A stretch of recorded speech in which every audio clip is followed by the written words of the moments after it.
सर्दियों की रात थी। चारों ओर बर्फ की चादर बिछी हुई थी।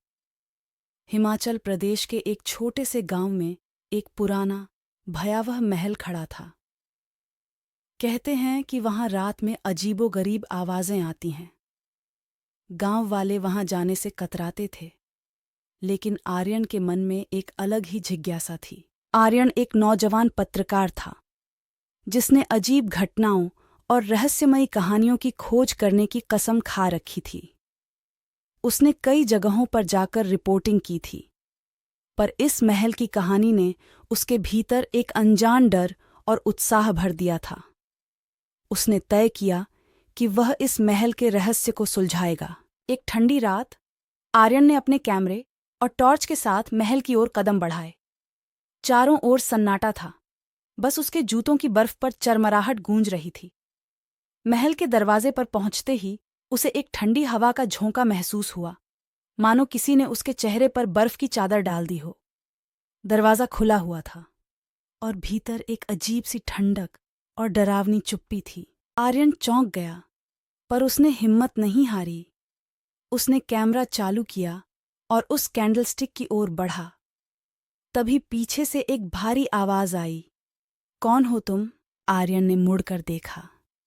एक बूढ़ा आदमी खड़ा था।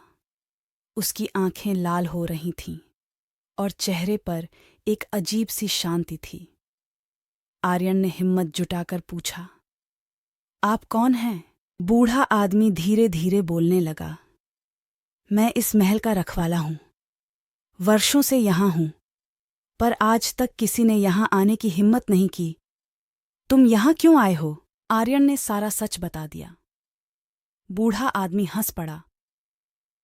इस महल के पीछे एक पुराना रहस्य है। वर्षों पहले यहां एक राजा और रानी रहते थे। रानी की एक बुरी आत्मा ने हत्या कर दी थी और तब से उसकी आत्मा यहां भटक रही है। जो भी यहां आता है वह कभी लौट कर नहीं जाता। आर्यन की रीढ़ की हड्डी में सिहरन दौड़ गई। तभी उसे महसूस हुआ कि उसके पीछे कोई खड़ा है। उसने मुड़कर देखा, एक सफेद साड़ी में लिपटी हुई महिला। उसकी आंखें खाली और भयावह थीं।